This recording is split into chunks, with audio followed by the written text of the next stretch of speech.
everyone, hey and welcome back to yet another episode of BattleRapresume. This is your host Tom Quee. Thank you so much for joining me. We've got a very special guest today, so I want to skip the intro quite quickly. But BattleRapresume, battlerapresume.com, / Patreon. We're also on YouTube, we're on all that good stuff if you want to follow us there. But yeah, today I'm trying, listeners, to get the bigger international names. I understand that, I'm a fan of a lot of podcasts, say Joe Rogan, for example, and it's very cool when he gets like a sort of, a real, he had James Hetfield, for example, of Metallica on quite recently. That was quite astounding. But, when he gets someone that you don't really expect, when he gets someone that isn't just a comedian mate of his or a hunter guy, similar to me and my British guys and stuff like that. And obviously I love doing that, but I love capturing these rare animals, having people like Saurus, people like Sue Surf on, Awkwards, Topper is hopefully coming on soon. Obviously got to give Topper a reference there. And, in Pokemon terms, I've stumbled across a Zapdos here. Madness, how's it going, man? I'm just going to start off by saying I have no idea what the hell that is from Pokemon. Because, you are, obviously I knew this beforehand, but definitely learned this watching, cultural references, your cultural game, your movie references, etc. is outstanding. So Pokemon, is that kind of like a boundary marker, or? I think it's an age thing. Yeah. I just, I'm the age where we just didn't have that. You know what I mean? Mm-hmm. I mean, what is? And I don't have kids, or I don't hang around children either, so I have no idea anything. That's like Yu-Gi-Oh, all that kind of stuff. I was just like the age group that just missed that stuff. So what is your kind of touchstone? So I'm guessing you're well versed. The whole 80s, 90s to you is like a second language, or? Oh hell yeah. Mm-hmm. Yeah, there was because that element to your battling where you're just kind of like pulling from all these different points, like that is something that quite uniquely was your style early on. Well, thank you. First off, yeah, I think so. I'm not gonna say I invented doing it, because obviously rap music existed before I battled, but I don't know. It was always just kind of like a thing for just me and my friends. And then I realized, other people like it. It was just references for us, And then I realized there's other people that like the same kind of stuff that we do. So I'm like, yeah, I'll just keep doing this. Yeah, no. Chilla has his schemes, T-Rex has his Grown Man bars. And, we get these references from you. And I should say as well, Madness, welcome to the show, man. It's great to have you on. Thank you very much. I really appreciate it, man. No, glad to be here. Of course, mate. We met briefly at the ill-fated April Fools, which it's sad that you versus O'Shea. It might be one of those lost battles. It's never going to come out, it seems. I think so too. I should have recorded it off of the Vimeo just to have it. Yeah, that's true. And you battled Jay Short there as well, didn't you? Freestyle. I did. Probably my worst freestyles of all time. Right. Well, it's been interesting looking at your verse tracker and tracing the career, because obviously I was a huge fan, as I say, but because you weren't as local to me as a Shotty or a Luna or whatever, the back catalogue I'm not as familiar with through overexposure. Yeah, it makes sense. But you were so busy. For this Jay Short battle, I'm saying he's like a very quite recent battle, and you don't battle that often. But these early days, these 07, 08 days, that I can't believe how many uploads you had in that time. Oh man, that's the come up period. That's when I'm like, all right, people here know my name, but in Florida, but and kind of other places too a little bit. But that's that time period where I'm like, I need everyone to know my name. So I was like, all right, let me take on all the guys that I really respect and I would really like to battle. And where I guess where does the name? You talk of the name quite literally. Where Madness is that a moniker you've had for a while, or? Yeah, it's been a very long time. I would say probably maybe 17, 18 years. Nah, probably longer than that. I was 20 years maybe. But it came from I'm always involved in some crazy shit. Right. Just somehow. And back then, this wild things were always happening, and I was always there, and sometimes they involved me, but they were always true stories. So somebody one day, one of my friends, I can't remember who, they were just like, Tony, you're fucking Madness, bro. And I was like, oh, I like the sound of that. That was it. I don't my rap name before that was like Diablo the King or some shit. Right. Some first rap name. And then Madness, came around because it just fit. It was really honestly a description of my life, and still to this day, I'm a little more slowed down and less of a maniac, but there's still some madness going on. I mean, I appreciate, memories are memories, but what were these events like that got you a name? How mad were they? Some of them are mad enough I can't talk about. Oh my God. They like criminal or like illegal? Yeah, some of them, yeah. Wow. Okay. It's early days, man. I was young. Yeah. And, I'm like, now I'm just grown and I fake like I'm boring. And, Madness as a name as well. It's a very sort of, you didn't intend for it to be, but it definitely became it. A very sort of grind-timey name. You know what I mean? It has a classic moniker to it. Yeah, I agree. It definitely fits that era. Mm. But more people call me Tony than anything, so sure. And, the rapping element then, I'm guessing that precedes the battling.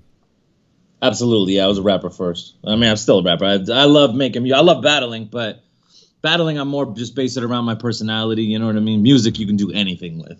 So I'll always make music, and I made music way before battling. I honestly, like a lot of battlers, I did the battling aspect of it to promote my music, and then it just kind of, took on a life of its own. Mm-hmm. And rapping for you, I mean, let's go further back. Like, what were do you remember the first influences?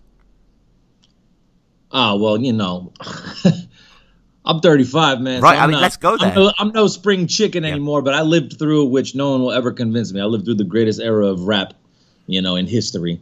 And, I mean, it had everybody. In my middle school days, or whatever you guys call middle school, right. I had every golden era rapper that's considered a legend today. I had Nas, who I think is the greatest of all time. I've had, Mobb Deep. I had Boot Camp, Wu-Tang. I had the whole Death Row era.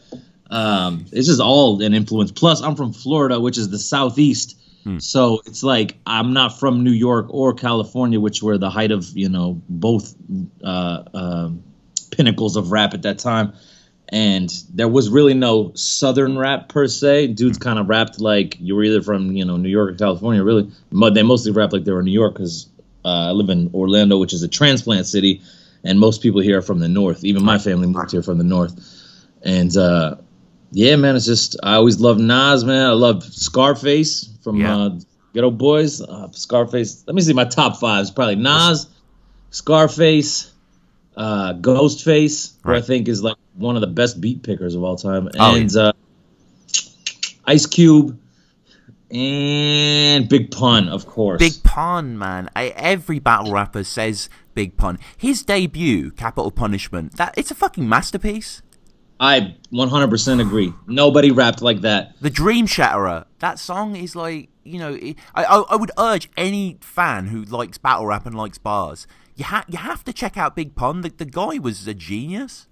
Oh, I agree. I agree fully. And I'm such like a rap nerd, like I had every tape I could find. Like I have Big Pun's sampler tape before the album came out, and it has like a different version of the Dream Shatterer on it. Like that was my favorite, man. Yeah. I just got me thinking of Big Pun again. I remember that the song that closes that album, I think it's Fast Money. It's kind of like a concept track of him like doing a bank robbery. I think the song that closes that, we're gonna get rap nerd now. I'm gonna act like I don't know, but I really do know. Song that closes the album is Parental Discretion. Oh, is it? Okay. Yeah, but Fast Money, that's the one where they're robbing the bank. Oh, love it. It's incredible. It's such a good song, and he covered like every aspect of song like on that entire album, and it didn't seem corny. No, he sung as well. Like he did like hooks and shit, and like I forget what was it, Punish Me, that kind of ballad that's on that exactly. album. You're going from like Dream Shatterer to Punish Me. It's like whoa, but it didn't like feel awkward or anything. No. It was like such a perfect album, and I got to see him live before he died. Holy shit! Where? I saw him here. This is the hugest Puerto Rican community outside of like Puerto Rico and New York here. So there's no way a Puerto Rican rapper is not performing in Orlando. So he came through with Terror Squad, the whole Terror Squad, and actually Miss Jones, the woman who sang the chorus on Punish Me. Funny enough, she was there too. I forgot who opened for him, but damn, I've been to so many shows, dude. I'm like racking my brain here. That's crazy though, because I mean, yeah, you say the Golden Era, and not only did you get to listen to it in real time, you get to see these bands, these people go on tour. I mean, did Nas? I'm guessing, do you see that era? Nas? Yeah, by coincidence, I'm going to see Nas tomorrow. Oh, really? Yeah. You know what's funny about Big Pun, too? I'll tell you this. One of my closest friends growing up since we were probably 7 years old, Big Pun was his cousin. And they used to try to get me to meet him when he came down, and I was such like a fan. But I'm never one of those dudes. I never want to meet him like and act like a fan, you know? And I don't really give a shit about most artists, but Big Pun, I was the hugest fan. And I didn't go to meet him, and I was like, man. And then he passed, and I was like, shit. Definitely should have met him. Just like I should have gone to see Mobb Deep like 6 months ago with my boy, and I passed on it, and then Prodigy. Holy shit. And obviously, rest in peace, Big Pun as well. Just incredible that he did like one album, because I remember his second album, Yeah Baby, it wasn't that hard. I wasn't too like, I don't mean to be disrespectful, but obviously he was morbidly obese when he passed, and you can like hear his breaths much more vocally on that second album. He's not as flawless as he was on the first. I'm looking at the track list now. You have anything from Punish Me, like You Ain't a Killer, Glamour Life. Oh yeah, that's the first song I ever had of his solo, because it was on the Soul in the Hole soundtrack. I wasn't. But I had I was a huge Fat Joe fan too. No pun intended, and also no pun intended. Yeah, I'm just right. I'm just a pun machine right now. But I had Fat Joe's Jealous One's Envy, which is like his second album. Yeah. I rocked that literally until the tape popped. Like that, like the cassette like broke. Like it just the tape in it just popped. And Big Pun was on there too, back when he had like the grimy voice. And he was on a song called it was him and Keith Nutt. I can't remember. But then they had another song, Firewater, and I had that on a single too. And it was like Raekwon and Big Pun and Fat Joe. Holy shit. Yeah, I mean, but I think Yeah Baby is I think he passed during the making of it, if I remember correctly. This is like 2000, right? Yeah. He passed during the making of it, so like I think some of the songs they had to construct after he was passed away. Yeah, it's weird. It's weird when that happens. Like, there's lots of Biggie albums like that where his verse is kind of retrofitted, and it's just, I don't know. The Big L album too. Yeah. The Big Picture. Yeah. But I mean, hey, it's you still get a legacy album, you know. Yeah, it's one of those things. It is, and there's a lot of still great music coming out there, and getting onto battling, as an extension of the music. Like, obviously you were around so early, and one of the reasons you battled so much is because battling was getting huge as you were getting huge. Alongside it, so many other battlers, gloriously caught up in that momentum there. But when, like, what was the battle scene when you really first started? Well, in Florida, freestyling was huge.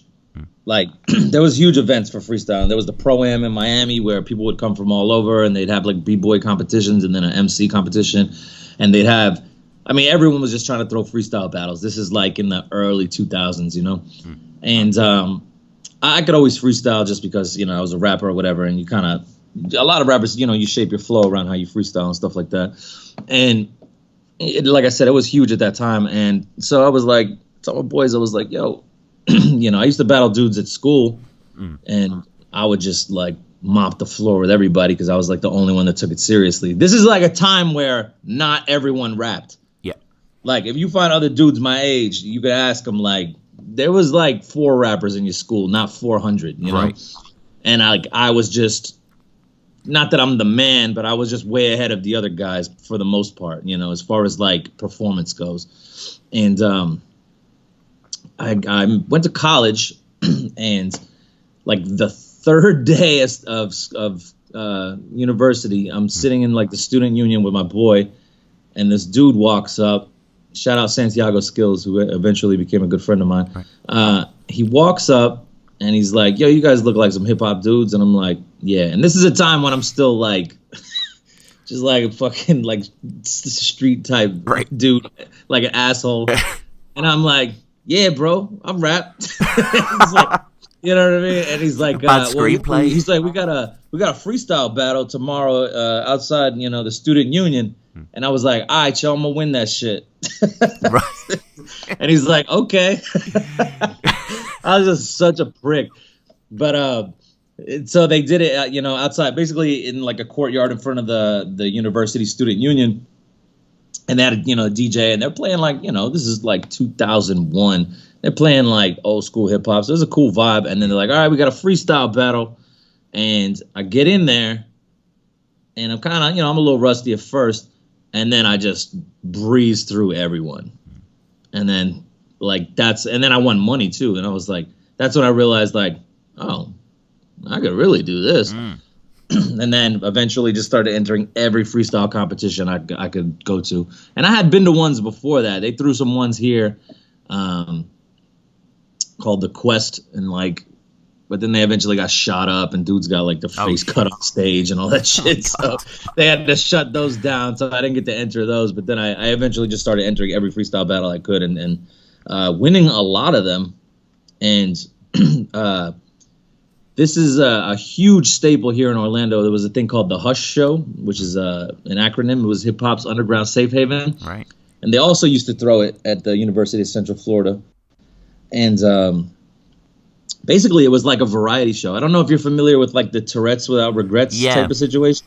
Well, it was basically that, just our version of it. We didn't know that existed, so we had this here in 2001, the Hush Show, and it would have poets, and it would have dancers and performances, and they would have freestyle whose line is it anyway type of scenarios, and then there would be a freestyle battle at the end, and I would win 90% of them, but then I think it made a lot of other dudes step up their game, and that's how a lot of people from Orlando know each other. I'd known Johnny Storm from there, My Verse, Critical. I met my rap partner there, Mad Ills. Shit, there's a lot. That brought our whole scene together and really blossomed a lot of things out of here, especially the music side, not the battling. My man Midas the Beast, who's on Alchemist albums and all that stuff, he came from that. It's wild. And anyway, and then it turned into written battles, which I was against, obviously, because I was from the freestyle era. And I did one. I actually battled My Verse, funny enough. Video will never surface, I'm sure. You can harass Cab Callis. He has the video. And, I just I started going, hey, I write raps. Why can't I just write battles? But is this getting long-winded right now? No. So the WRCs rolled around, which a lot of people know most of us in the early grind time era from. And my rap partner, he lived in New York at the time, and he hit me up, and he's like, yo, there's this $50,000 2-on-2 battle competition. I signed us up. I was like, what the fuck? I live in Florida. I'm like, what the fuck? Yep. He's like, so you got to fly up here and whatever dates, and then we got to do it. And he's like, we're pretty much a shoo-in, dude told me. He's like, he just told me to do the tryouts just so they could have video footage. He's like, but we're in. All right. And then that's it. Career blossomed from there. And then I knew all these dudes, even though you don't meet them in person, but Marv, the Saurus, Lush One, all these guys. You get to talk to them. And then I moved out to California, and I moved out there for work, but I hit up Lush One and I was like, hey, yo, I live here in the Bay now. What's popping with some battles? And then, boom, me versus the Saurus. Well, I want to leap back a little bit, to the WRCs, which is a constant fascination for me. I'm sure for a lot of people who are interested in battle rap history as well. I know, obviously, I know what it is intimately. I've watched lots of the battles, but there must be about 100 battles for the actual 07 tournament in terms of the qualifiers and the mains, if you're taking round by round, so it's a glorious tree to just sort of learn your history on. And you and Critical, obviously going in here, not qualifying to the actual final finals, but still, getting pretty far. How did you guys meet? I mean, you say you just sort of entered it, so you knew you were a good team together, or? Well, we're rap partners. We put out albums together. Right.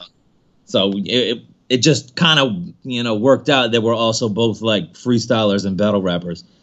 So, he just basically signed us up, and then I'm losing my train of thought here. I was drinking last night. Oh, so good.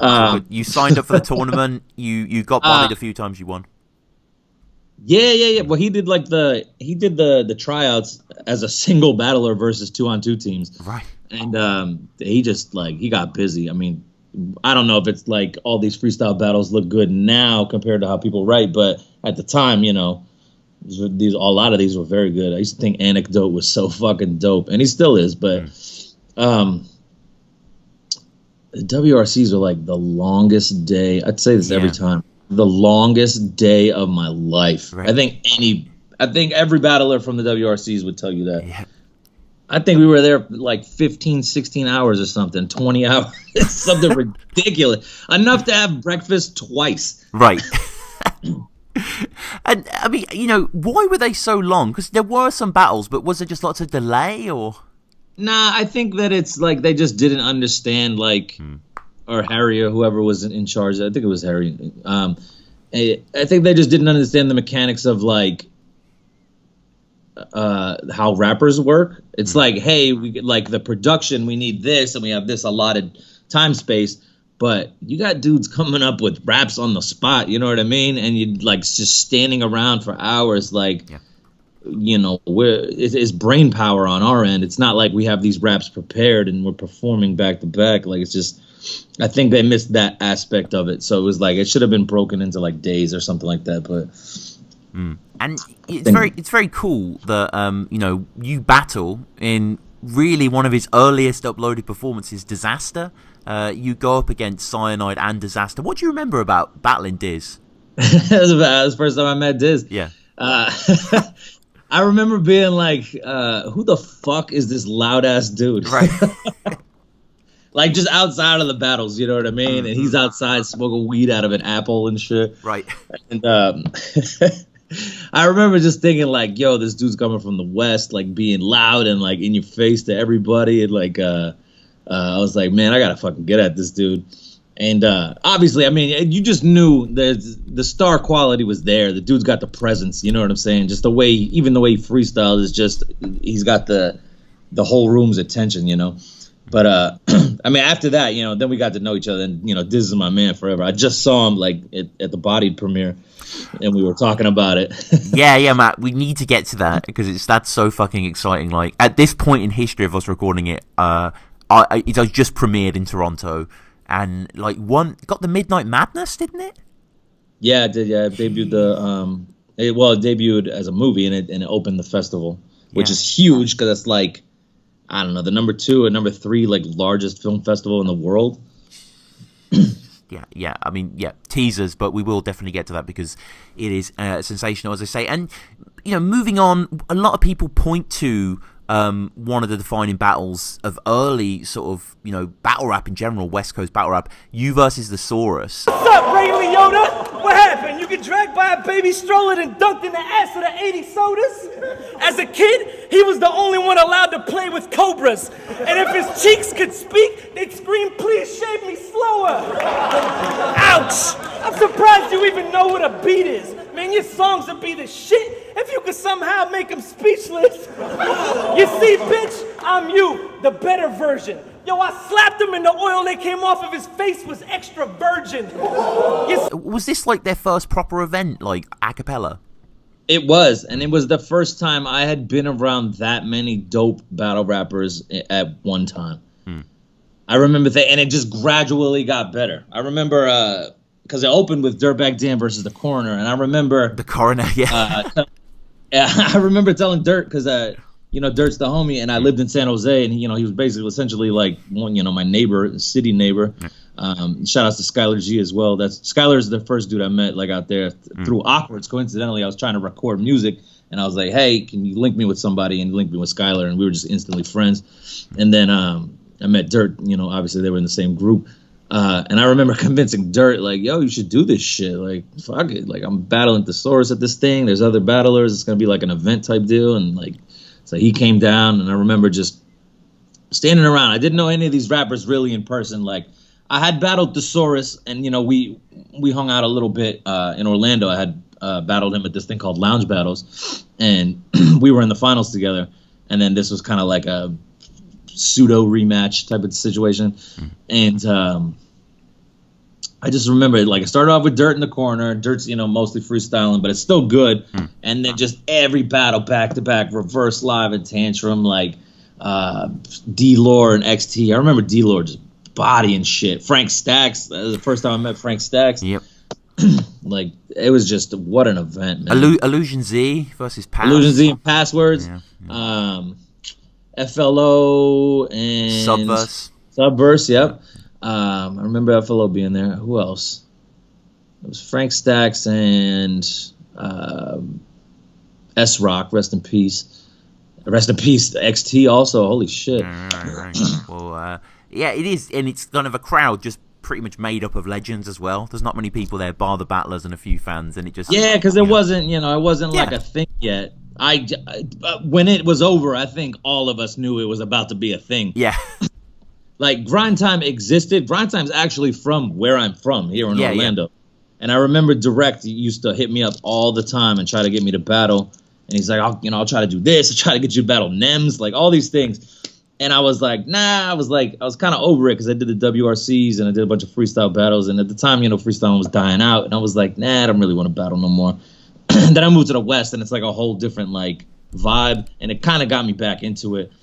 And and like the Orlando ones, they were cool, but I don't think they were hitting as far as like nationwide appeal. Although the Johnny Storm and Mosh Gelton battle did hit, but the West Coast ones, I think it was just the level of talent as far as written battles go was just a whole different level. That's no disrespect to anyone from where I'm from, but it was just true at the time. Yeah, no, and everlasting as well, because your next battle is against another, crazy talent from that era, No Can Do. What do you remember about this battle? I think it was a week later, man. Wow. I remember just like jotting like lines and like freestyling most of it because it was such a quick turnaround, and he was another dude I was a fan of and still am. And I had never met him either. And I love, like, my favorite thing is the going where people are from and like just battling them there, And I battled him right in front of the Crenshaw mural, like right in his hood. And he's such a dope rapper, like just outside of battling anyway. And I remember thinking like, damn, this dude, the way he puts words together, I was like, he's fucking so dope. Because me, I'm just riding off personality when in battles and like just being funny and quick jokes and shit like that. I don't really write that intricate, But just like the troubadour, luchador, that whole like thing, I was like, damn, this dude. And then we went and partied after that, and I slept on his couch. Right.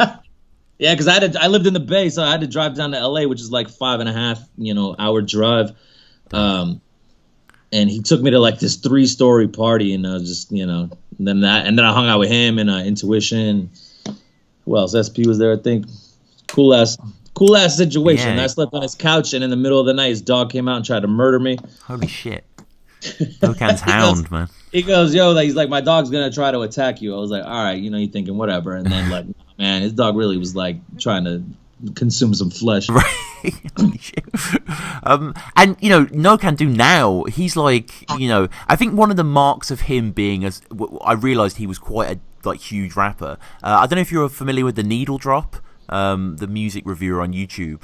But he's quite the standard bearer, and he reviewed one of his releases. I was like, "Fucking hell!" I was like, "Wow, this is this nice." Is oh yeah, No Can's music is great. Yeah, look at a lot of these dudes. They're doing it at the level that they were supposed to. You battle, but you also put all your music on the side. Like Dumbfounded is a perfect example as well.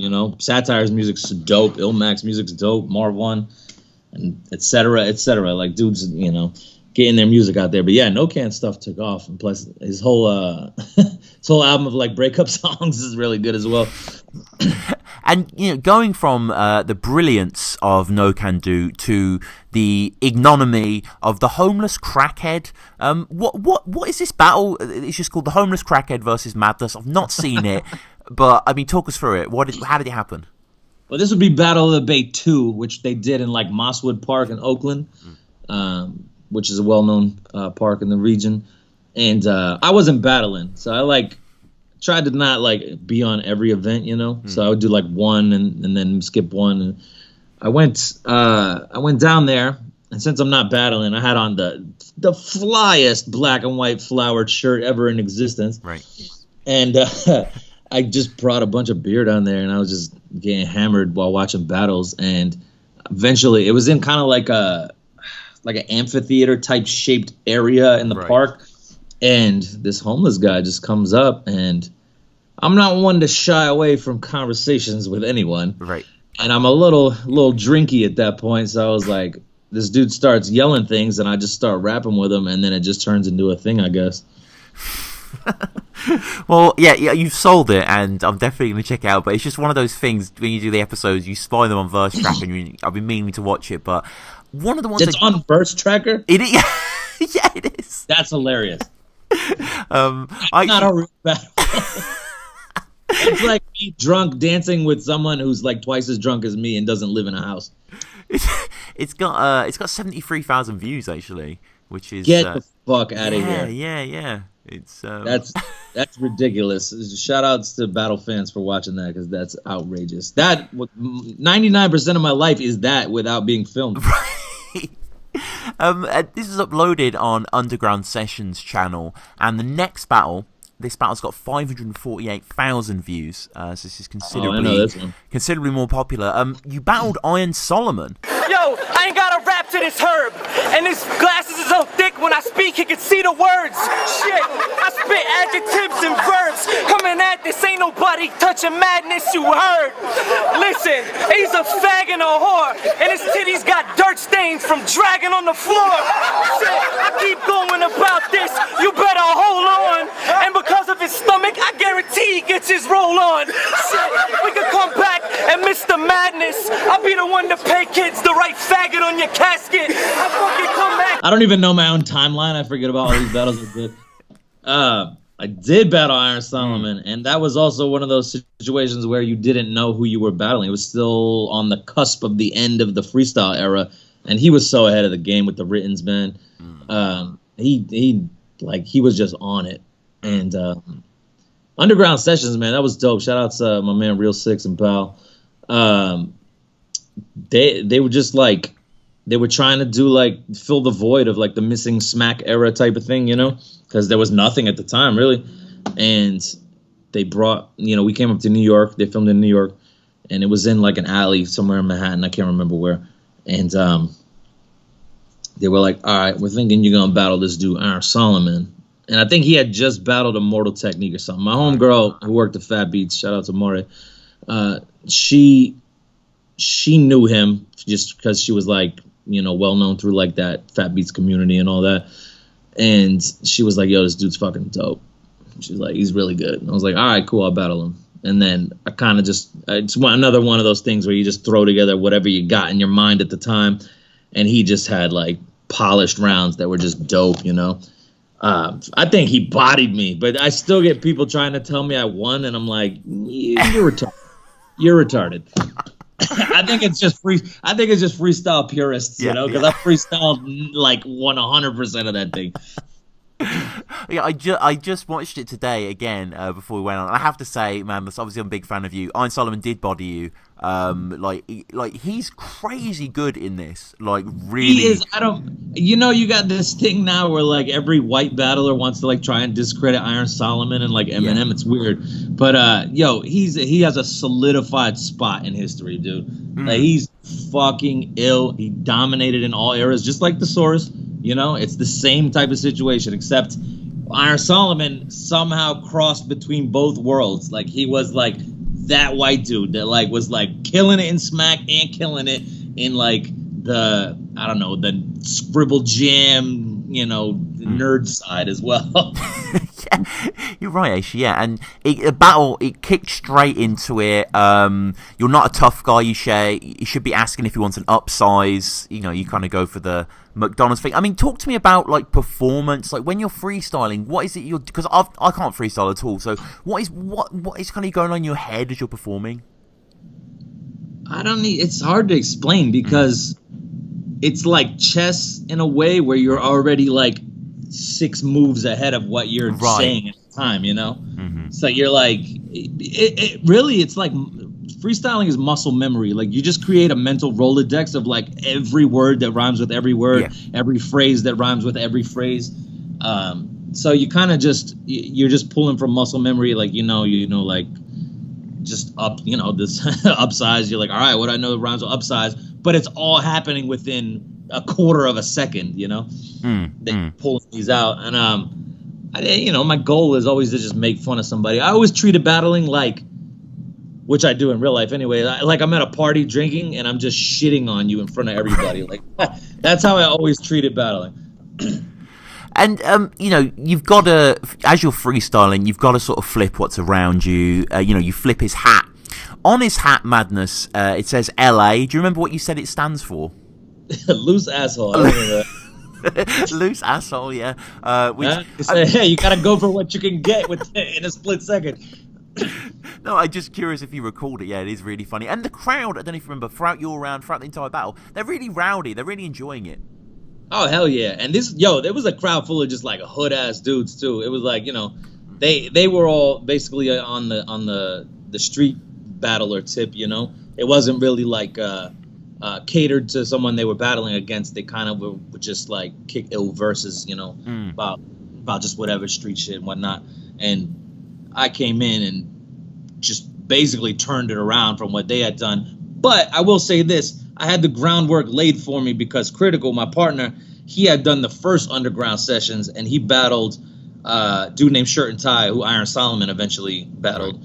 And Critical just fucking murked, bro. And it's not like, this is not a foreign crowd for us. This is what rapping here, Kate, was like coming up. We'd be like the only white dudes in anything, And so it was like perfect environment, like to like shock dudes, and it's not like we're out of place anyway. But like visually, it seems like it's out of place, but we're not. But it just like it worked, and like that kind of shit works because they're like, "What the fuck is happening here?" But they're also like, "All right, I love this shit." And Iron, he's just impressive from the off, really. You said a line about his glasses being thick so he could read your words or something like that.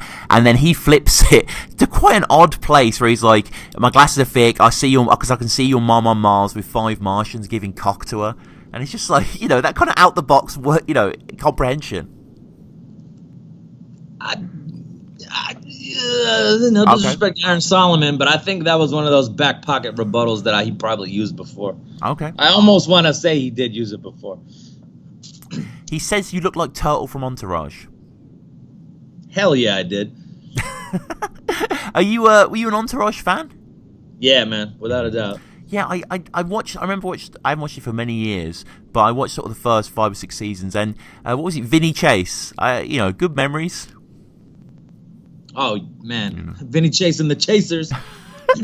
And when he does my like favorite episode is the one. I don't remember the name of the episode, but it's the one where they're in Vegas. And I remember this is not what comes to mind first, but Drama's getting the massage from the dude, and the dude tries to hit on him. And then, Drama. And then he's pissed. So he's walking out the hallway, and they had been riffing with Seth Green the entire episode. And then he walks right into like the club or wherever they're at, and Vincent Chase Vinny's arguing with like Seth Green, and then Drama just punches him in the face. Oh yeah, it's a great show actually. Oh yeah, I definitely need to go back and watch some. I always loved the music they used. They used to play like Camp Lo, Lucchini, and like all kinds of like ill like rap songs in there. That was like the first show I noticed that like really used good music. And then I looked up the guy who like was the I don't know what you call it, the sound director. Yeah. Whatever. And like he does Ballers, and he does all the other shows with like good music as well. And he just kind of, he has this kind of aspect to him, Solomon, where he's got the writtens there, but he's kind of freestyling a little bit as well. So he's talking about what you're wearing, slit your neck, use the blood to play tic-tac-toe on your checkered shirt. Dude, he's so fucking good. It's unbelievable. Crazy. I can't take people seriously when they try to discredit him. No. He comes really hard. I mean, you do well in your second. You haven't got a chain. He's rocking aluminum. Swallowing more balls than Hungry Hippos, which we've heard, but it works. And it just Solomon ideally, ultimately, is too strong. He says that Florida's idea of lyricism is Trick Daddy. I don't know what the fuck he's talking about. Yo, Trick love the kids. Trick Daddy is dope, man. Who is Trick Daddy? I'm gonna play ignorant. I'm not aware of the guy. Who is he? You would know. Well, maybe you don't, because he's from Florida. He's from Miami. I'm trying to think of like a song that would have really hit like worldwide. Baby, 'cause I'm a thug all day, every day. This is not gonna work because you definitely don't know Trick Daddy is. I want to now. Dope, man. He's just a rapper from Miami. Like, he's been around since the 90s. He put out Trina. Do you know who Trina is? I don't. I'm commenters, please comment below and be astonished. Never heard of Trina, the baddest bitch? I, You never heard, whoop, whoop, pull over, that's too fat. I haven't, no. I haven't. You're slacking on Florida hip-hop. Which battle Anyway, all jokes aside, Trick Daddy is, like, legendary Florida rapper. Right. Like, he's been on songs with everyone. He came up under Luke from 2 Live Crew, coincidentally. And he always had big songs. He had the song that sampled Black Sabbath Crazy Train, Let's Go. You ever heard that? Yeah, that was that's in one of your videos. I'm pretty sure I heard that at the start. Oh yeah, it is like the start of one of the videos, isn't it? Maybe Me versus Kid Twist or something. Yes, it is. Yeah, that's right. Yeah, that's the one I just watched. Yeah, I don't know how I remembered that, but you just sparked the memory there. Yeah, that beat and that song, that's Trick Daddy. Okay. Yeah, well, I will definitely check him out. And yeah, it was interesting hearing that because it's one of those ones where the sort of I'm quite a fan of that early Aussie stuff, and it was kind of weird to hear the Crazy Train riff there, but it was it was pretty. It works in the club. That's a hard ass song. And this whole battle then, it just kind of ends. There's no real intro, there's no real host. It's just some sort of thing that came out, but it's quite a sort of. I mean, Solomon's got quite a slim back catalogue comparatively, so this is a big battle. These dudes, not these dudes, but there's some guys that they did it right, like perfect steps. Like, it's not that everyone else did it wrong. It's just the calculated moves were done exactly right, And he's one of those guys. And throughout, I didn't know anything about him. He had just changed his name to Iron Solomon, I think. Oh, from what? I think it was AM Boogie or something like that. Boogie. Okay. Yeah, because AM, like his initials. It's not as bad as Diablo the King, so I guess. Oh man, bleep those parts out. And throughout this time, Underground Session, Grind Time Now, a lot of Tourette's Without Regrets, which was kind of is more. If I'm right in remembering, it's kind of like a monthly thing. Is it? So there's more events, or? Yeah. Mm-hmm. Yeah, it's a variety show / freestyle battle at the end / whatever they can think of that's crazy every month, Awesome show. I would recommend it to anyone in Oakland. Jamie DeWolf is an amazing person. He's a great host. He directed the Classy video and the Hookers in the Trunk video that we did. So, also multi-talented person. You battled Ilmac, which we've got to really talk about in this era. I mean, Ilmac. I did. I really wanted to battle Ilmac. Yeah, I mean, Ilmac post WRC double victory as well. This guy was one of the hottest properties in the game. I mean, if you look, and he didn't do the written battles yet. Me and Diz battled him on the same day, and that was like his comeback to like battling. If you look at my early like resume of battling, it's all WRC dudes that I wanted to battle. Right. It's like Saurus, Ilmac, Kid Twist, like Marv 1, just like trying to get all of those out of the way. No Can Do. But Ilmac was one dude that I highly respected. I generally, I would say, almost 100%, like, respect every single person I've battled because I want to battle them because I think they're dope, I'm not going to battle someone I dislike. I'd rather just fucking punch them in the face. Right. I only did that once, and I should have just punched him in the fucking face anyway. Right. But Ilmac was so dope, and still is. I think possibly one of the best, if not the best, writer in battle rap. And I just really wanted to battle him. Plus, I was like, he's essentially like open for midget jokes, so I got a ton of those.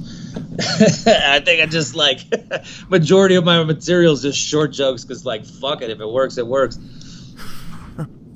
And, when this is uploaded, which is April 2009, you've been battling, or at least your stuff has been being uploaded, for about a year and a half, about 18 months or so. Were you aware at this time that, there was quite a global sort of online scene watching these things?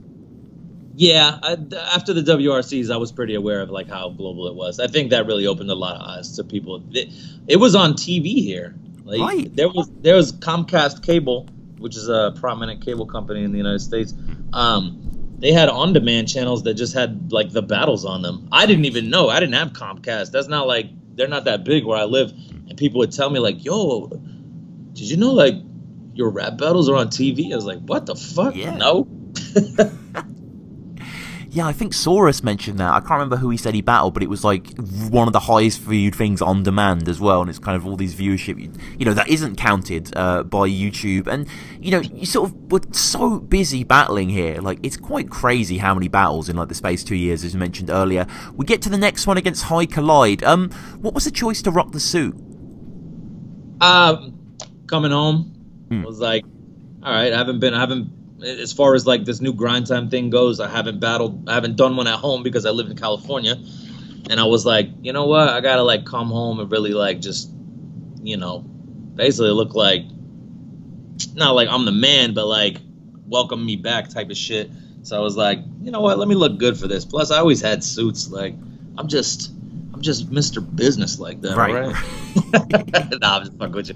But I always had suits. I always liked to dress nice, you could tell by my just array of ridiculous, stupid shirts. But I decided to wear one of my suits, and I figured, I didn't think anyone had done it at that time. Maybe Big Mac did it, but I found out afterward. But I don't know. I just felt like no one had done it. I look comfortable in a suit. I'm about to battle in this shit. I'm at home. Like, all my peeps could finally come to a battle. They'll probably ruin this event, but they didn't, thank God. And I think the suit worked out for me. I think because a lot of people still bring it up. They don't even remember the rhymes from the battle. And they're like, yo, in that suit. And, you were going back home to sort of welcome grind time. And then you were also at another, I guess, quote unquote, welcome event where King of the Dot, was coming to Oakland. This is you versus Kid Twist. This is a huge battle, right? Yes, but it's actually a rescheduled battle. Right. I think I was supposed to be the first American to battle in Toronto for King of the Dot. And I had flown to Toronto from California to battle Kid Twist, which was a week after Ilmac, actually. Wow. Or maybe a week or two. It was very close. It was close enough that my material for Ilmac I felt was way better than my Kid Twist material.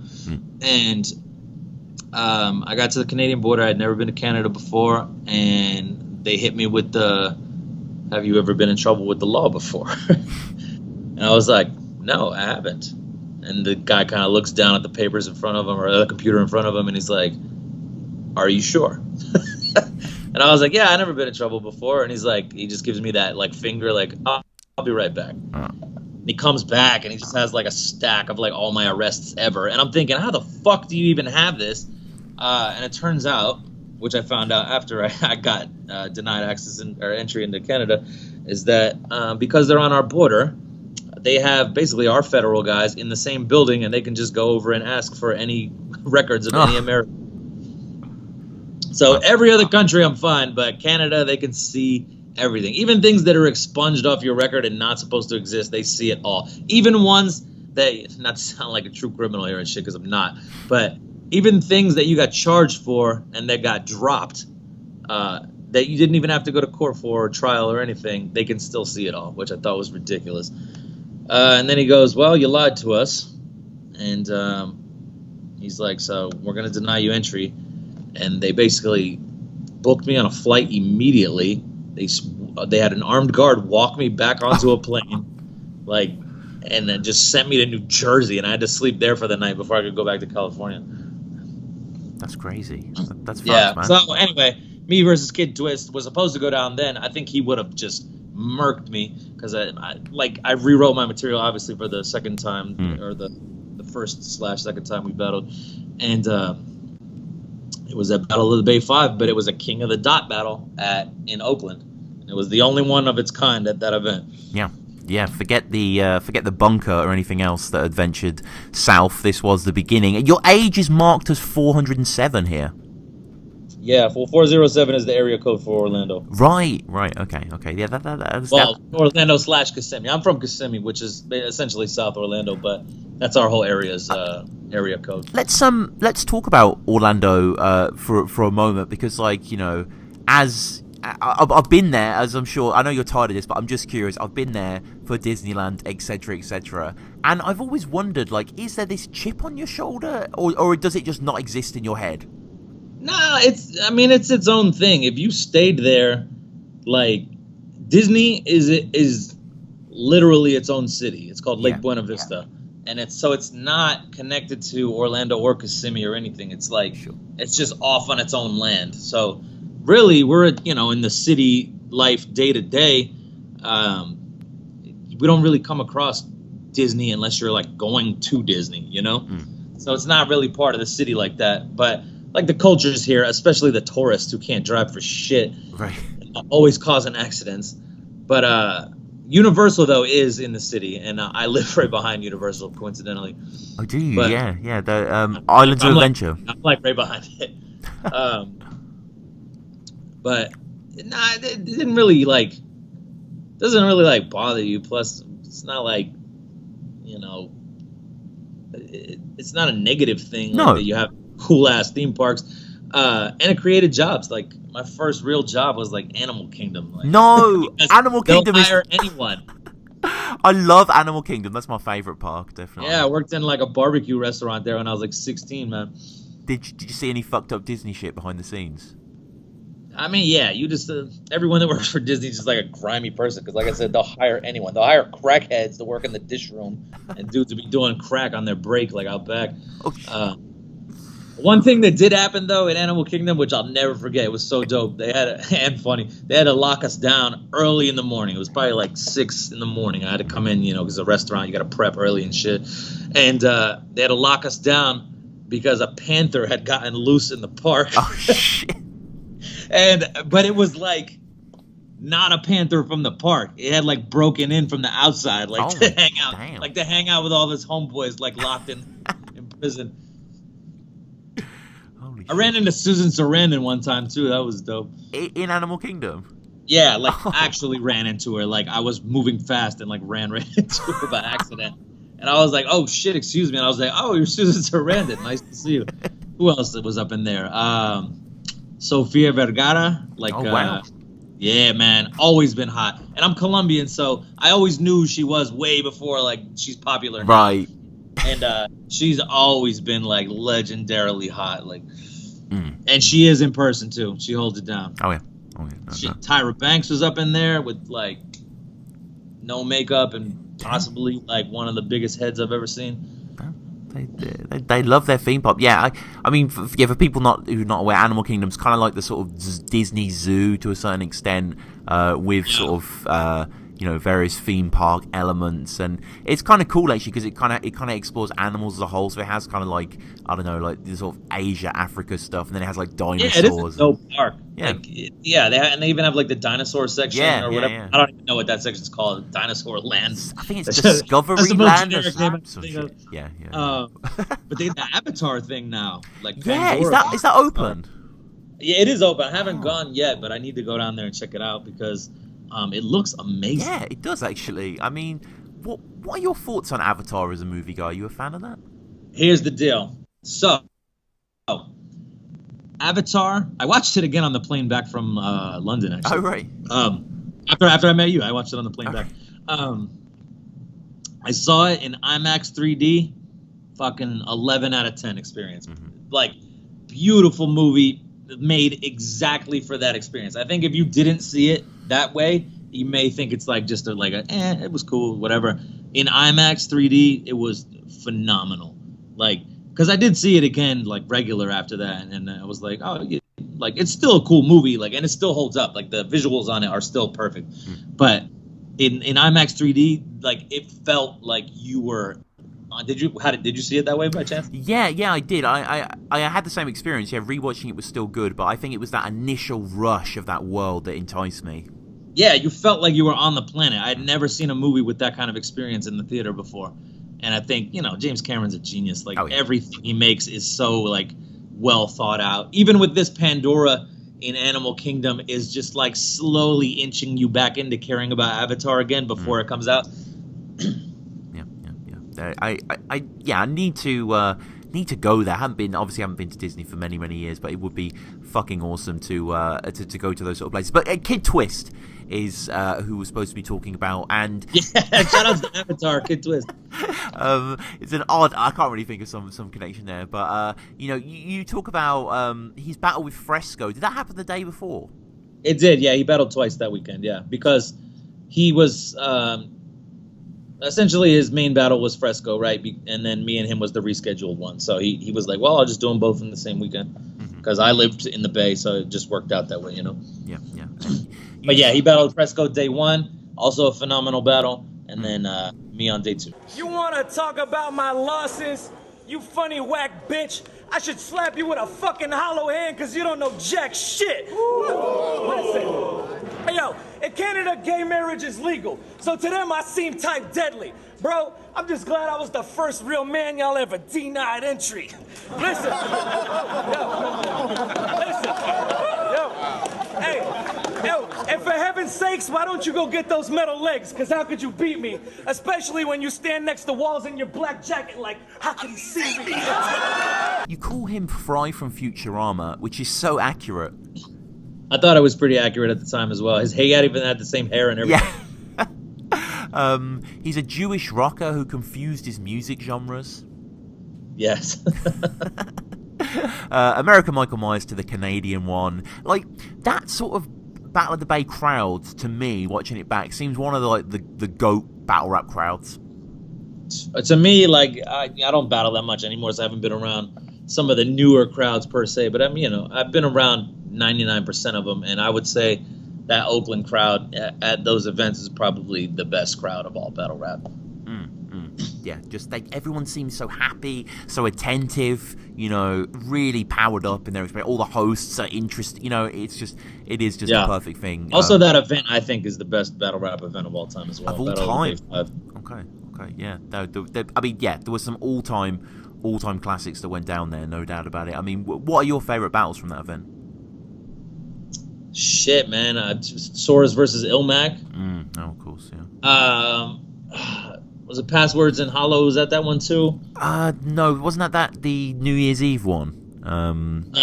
That was there. Okay. It was definitely in the Oakland Metro. Oh yeah, no, I think it was Awkwards versus Hollow is the one I'm thinking of. Yeah. Oh yeah, Awkwards versus Hollow. Yeah, I was at that one too actually. But I think I battled Marv that same. Yeah, like Dumbfounded versus PH, and versus Reverse Live. I'm just thinking of another one. Shit, who was? Oh man, there's another one that I love from that event that I'm just trying to There's so many. Kick in again. Yeah. Effalo, Nestle. If I had to, I go this. I like every single battle on here.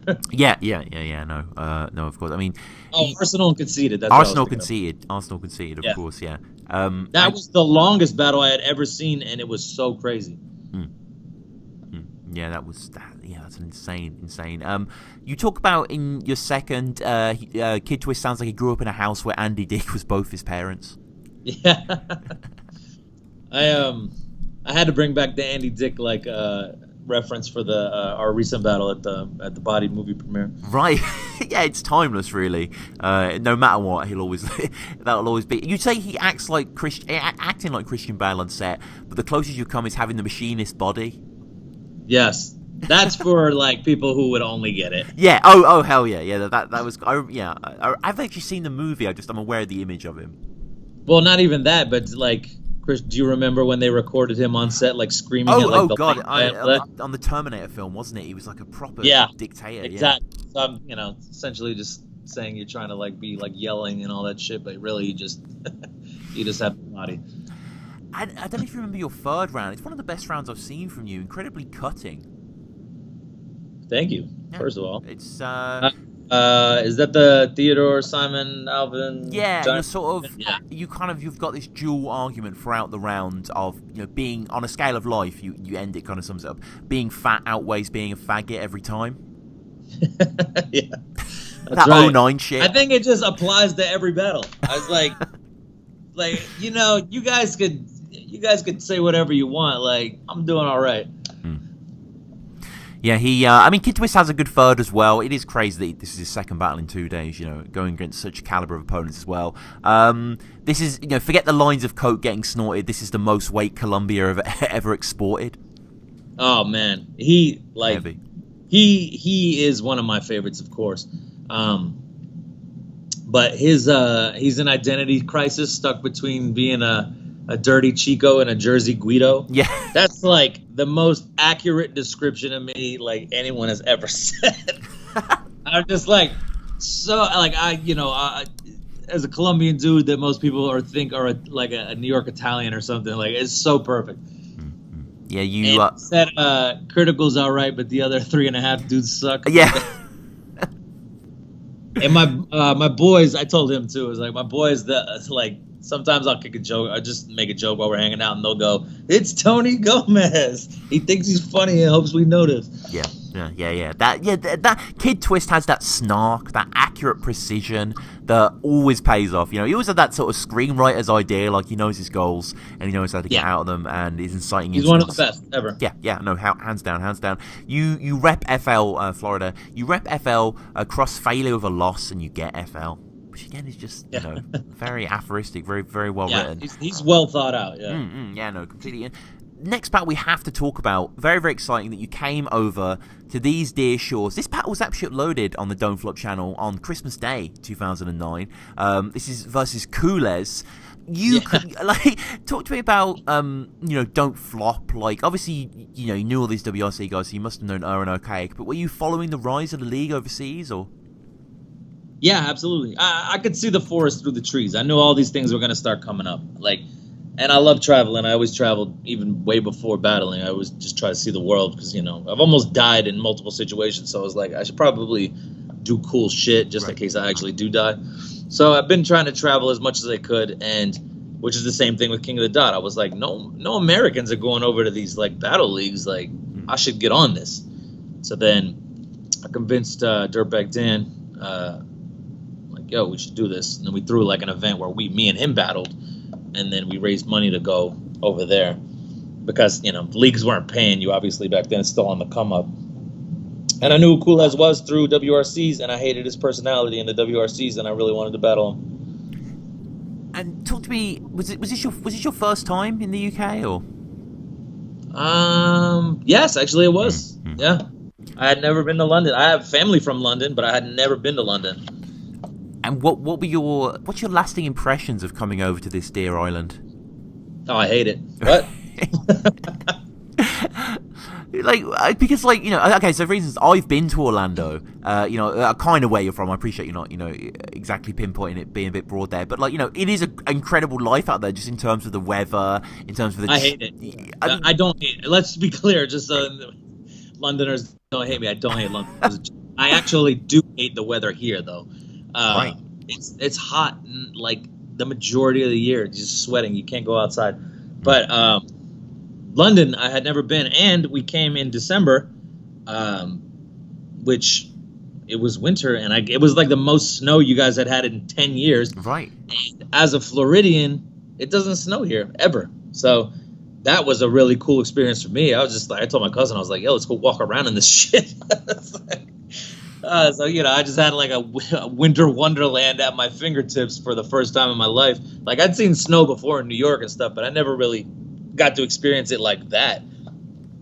And I loved it. And I got to go to other cities as well in England while I was there. Where did shows? Did shows in Southampton and somewhere else that I can't remember. It was down there as well in the south. Right. Cool. And I mean, coming over here as well, what was it? Because you went to a Don't Flop event in 2009, which to me is just a crowd. I'd love to have a time machine and go back and experience the sort of the crowd and the atmosphere and what people talk. What was it like for you compared to, say, a Battle of the Bay, etc.?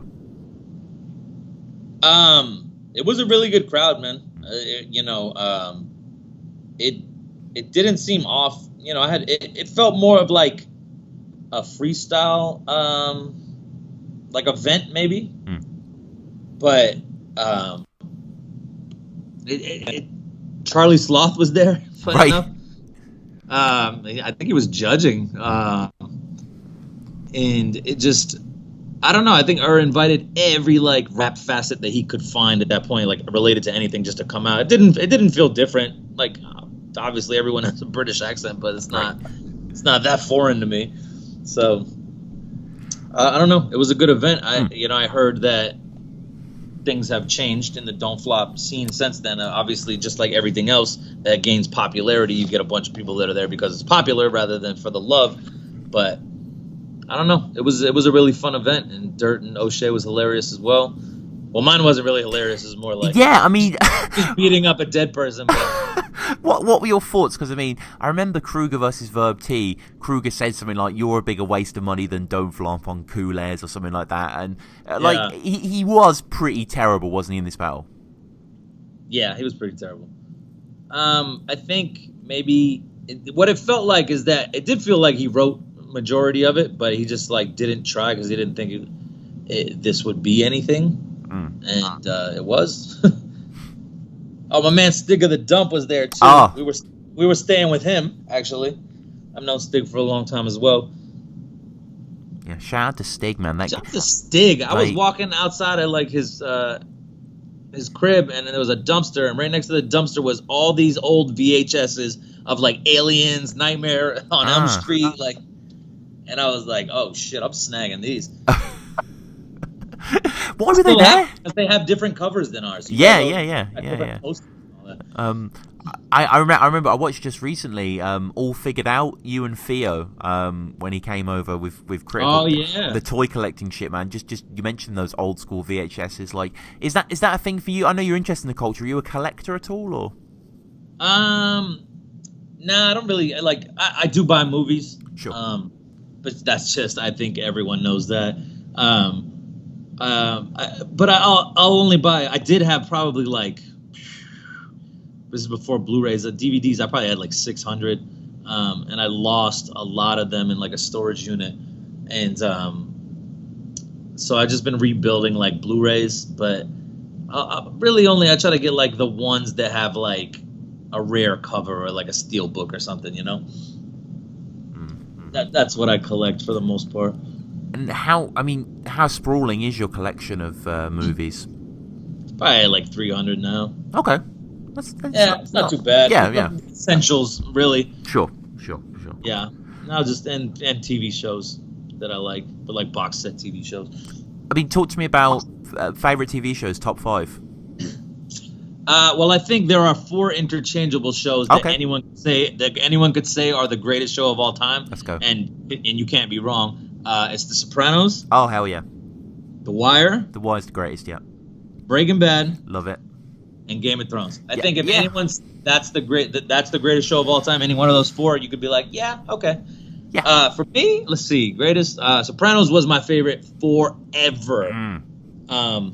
And I think Game of Thrones is finally like just overtaken its place, which is really it's hard for me to say, but season 7 was a little off, but it was. It was more action pieces than anything. But the overall writing of it is outrageously good. I can't believe they connect everything over multiple seasons. I didn't read the books, but no.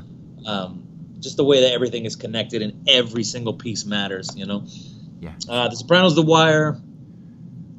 I don't know. Like all time, it's hard. I agree. If I was forced to choose, I know what I like that's on TV now or like in the past year. But what? Yeah, is there anything you could recommend? I haven't really watched anything. The only thing that I watch actually, Transparent on Amazon Prime. That's got some really good writing. But with Jeffrey Tambor. Yeah, he's great in it. Yeah. Fucking George Bluth Sr. Yeah. Oh shit, man, he's so fucking good in Arrested Development, though. He's always good. Yeah, he is quality. Arrested Development, that's up there. Arrested Development is. Yeah, I mean, I was just over at my friend's house like 2 days ago, and he lives down the street, and he's like, "Yo, let's watch Arrested Development." Like, hell yeah. Yeah, it's absolute gold. Every character is so well written; they all stand on their own as like a perfect character. It's like if I was to draw a comparison with Arrested Development, it's a little bit twee, but it's almost like a live-action Simpsons. Like it's just really like quick-paced kind of gags. Like and they're long-running gags too. That's like the first comedy show I had seen do that.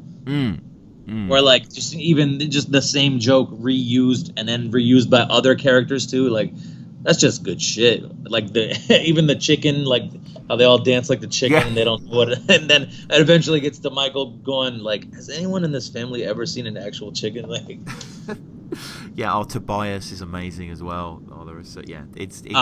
I think Tobias might be the best one on there. My favorite is Lucille Bluth though. Yeah, she's fucking great. Yeah, it's just like I don't understand the question, and I won't respond to it. It's like just the fact that David Cross is in it, like as you know, the great. I David know it's Cross, crazy. Like, you know, yeah, big. And he kills it as Tobias though. Yeah, he's so good. Yeah, when he like paints himself blue as well, and you see like the handprints around the house. Oh man, I blew myself. Yeah. Still little jokes. Yeah. There's probably ones after watching it so many times. There's still ones that I probably didn't even catch. Yeah. There's a new show that is in the same vein, and they're really trying to go that route. It's called Trial and Error with John Lithgow. Okay. And he's it's gonna sound like the same premise. He's on trial, but this one he's for the murder of his wife. But he's on trial, and they're like, trying to get him out, and then it follows a lot of the same like themes and whatnot as Arrested Development, same joke style. Not to say that it's like biting off of it, but it's good in that way.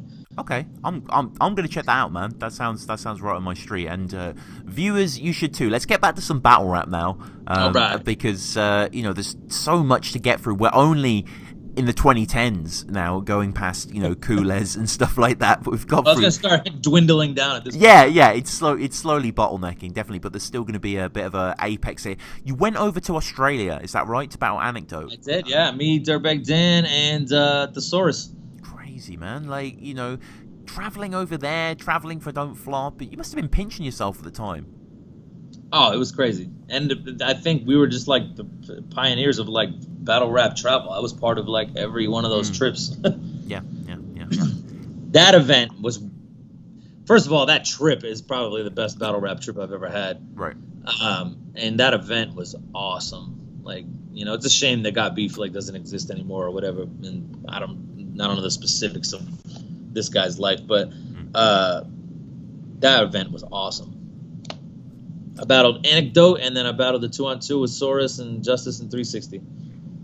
What a fucking foursome. That's fucking crazy, man. Yeah. Oh my god, I was the worst one in that shit though.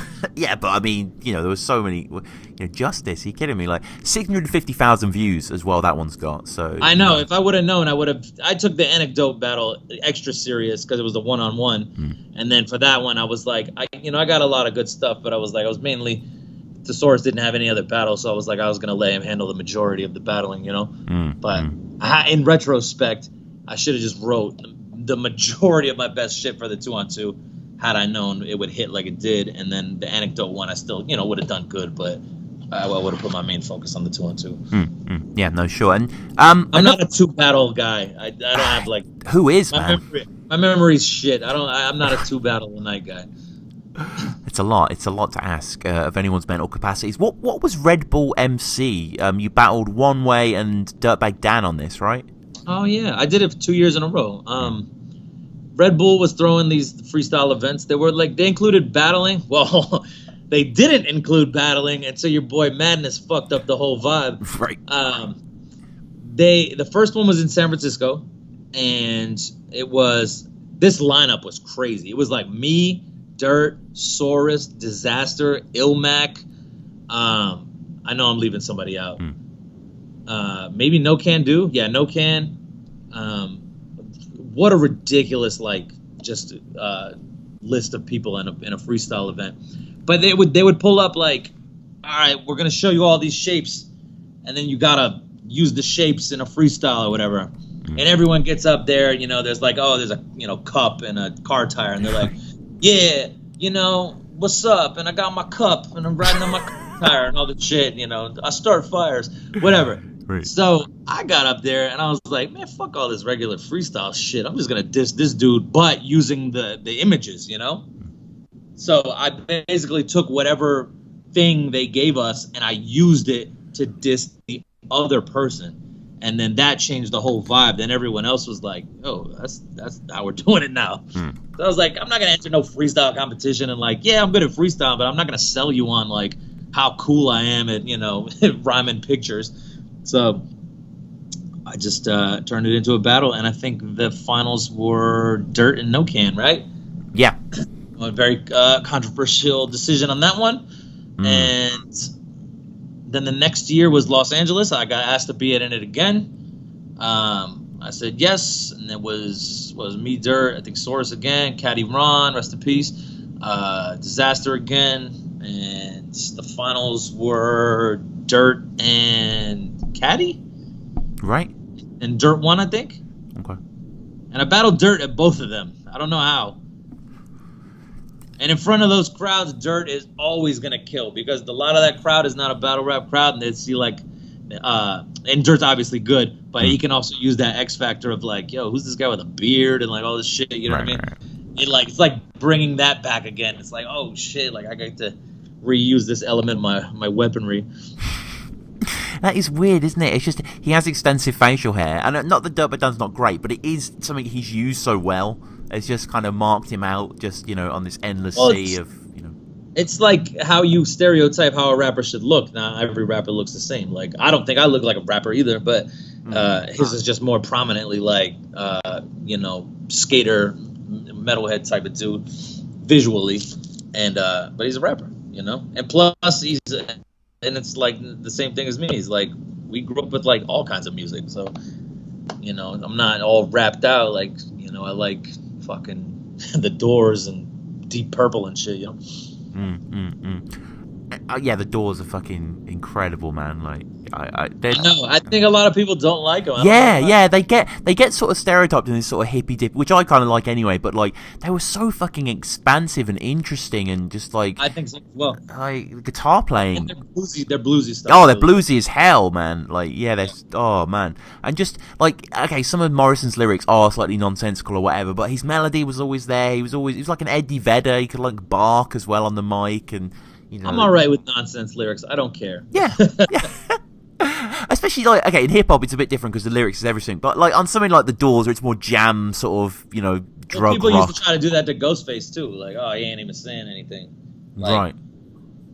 Well, they're trying to do it to new rappers now, but at least new rappers now like you don't fucking understand what they're saying. Yeah. I don't care. I'm from the South and I can understand like Kodak Black and shit like that, but I know dudes from other places like you don't know what he's saying. Get the fuck out of here. You had to Google what he's saying like. If you have to rap genius, went to middle school with a million Kodak Blacks, homeboy. Like I know that accent, but you don't. Right. If you have to rap genius it, then you're cheating yourself, I guess. And I might have to bust my gold teeth back out. We get to Grizzlemania 2, which is one of the classic events, definitely one of the marquee events of this era. This grind time dominant kind of late 2010s here. You're battling someone like Soul Khan. I mean, a huge matchup, right? Yes. And I wore the suit again because it was another home game. That was basically like my thing. If I was going to battle in Florida, I was going to wear a suit. And honestly, I think I just I killed it from the business side. I only had to spit 2 rounds, and it's almost at 1 million views. Like that's a good deal right there. What a terrible second round. Yeah. I mean, it's just another one of those things where I took 2 battles in one weekend and I shouldn't have. Well, technically more than 2 because me and Johnny Storm did that 2-on-2 competition, which ended up being like 3 battles. Yeah. And the SoulCon battle, I love it. Obviously, I think he won. My second round, it was one of those things where as a rapper, your written material perfect. And when you veer off from it, sometimes you just lose your step on it. And I tried to rebuttal at the beginning of my second round, and it just threw off my whole opening line, and I couldn't remember shit. Yeah, it's a bit of a shame, really, because you start, very well. When you think of Soul Khan, you think, hold on. Yeah. Well, obviously you mimic in his way. Just nice imagery here, which also ties into your whole sort of 80s, 90s nostalgia. Stuffed corpses in the video return at Blockbuster. Oh man, yeah. Blockbuster was still open at that time, so. Right. I mean, I know they're still going. Some of them are. Like, it's not completely extinct, but it was. I mean, was it a beautiful thing when it was in its heyday? I never really experienced it. Oh yeah. Yeah, just any video store. I really liked mom and pop video stores more because they just had more horror films. But Blockbuster was, that whole era of just the video store was the shit. Especially when you're younger and you're just looking for something to do. You could just roam around and look at every movie that exists, Because it also made me sound old, but I'm not that old. But the internet, like searching for those things wasn't popping like that. There was no Netflix or anything, so. Basically, IMDb kind of existed, but it wasn't like as polished and looking as it is now, and more intuitive. So that was my IMDb, just walking through the halls of video stores. Yeah. I get a primitive internet to a certain extent, and I always watched movies, which I think is pretty it's self-evident. And Soul Khan does really good. He home field advantage. Obviously, you're battling in your home field, because you're battling in Candyland. Exactly. Yeah, I love that. And get the fuck over yourself, Tony. The rest of us already did. Get the fuck out of here. It's a cold closer, like really cold. I know. I was like, look at you trying to be all disrespectful. Well, it kind of works because, you slip up for whatever reason, and you sort of use the hold on as you're slipping up, which is quite noble. Hey, you gotta go with what you can at the time. The damn guy in full effect in the second for Soul Khan here. He just does great stuff here. He says he did more for hip hop at Fat Beats in one day than you did in your life. Just quickly, Fat Beats, it gets referenced a lot. This was a store, is it, or? Do you know what Fat Beats is at all? I'm not really. No, not really aware of it. Fat Beats is a record store. Right. Very, very, very well known record store in New York City. And then they eventually opened other ones in like Atlanta, Los Angeles, like Amsterdam. They all closed. But eventually the last one was the New York one. That was like where everyone got like their, I don't want to say underground hip hop, but that was like the spot to get everything. Plus, I mean, just to like date it for you, not date it, but like to give you like its appeal and historical piece. Like Ill Bill from Nonfiction worked there. Like it was like a meeting place for so many like underground New York rappers, and eventually it was just like one of the most well-known record stores. And I knew about it living in Florida, and I went up there when we went to New York to visit my family. Like I told my mom and my dad, I was like, yo, I need to go to Fat Beats. Like, and I bought tapes there. Right. I want to say I even bought the Nonfiction cassette for like Who Shot Reagan or something from Ill Bill at the store when he worked there. That is, awesome, man. Yeah, it's just one of those locations I've always wanted to know more about. And the Real Deal Beats is kind of Deal Real Beats is a better example there of UK version. And getting back into the battle as well. I mean, Soul Khan, he just kind of, when he's in his flow, which is pretty often, he's a bit of a killer, isn't he? Yeah, Soul Khan gets down. He's a good battler, and he's a good MC as well. Yeah, hell yeah. I mean, he's kind of done the music thing pretty well, hasn't he, afterwards? Yeah, I don't know if he still makes music now, but the brown bag thing was going on back then. I'm sure he's just like anyone else. You get older in real life, you're just like, I'd rather just do real life stuff. Yeah, no, I don't really feel that, but no, I understand. And well, I'm a grown 12-year-old, so right. I don't have any kids. Like, I'm not married. Like, all I do is just travel the world, drink, and like talk shit. So I'm really not a perfect example of growing up, but I can understand in that aspect where you're like, he's probably got a real life that's better than trying to become a rapper. Sure. And you battled, first for you, at least in the kind of YouTube era, a female, Mudslinger on No Coast. Haven't seen this one. How did this one go? That one was good. I think other people, there had been a couple of like battles maybe against women, but none of them went like mine. I think it was very, very, very, it's very vulgar. Right. But it was very like, basically my entire second round is about how small her tits are. Like, so it did very well. And just by some grace of God, all the women that I know, that's their favorite one.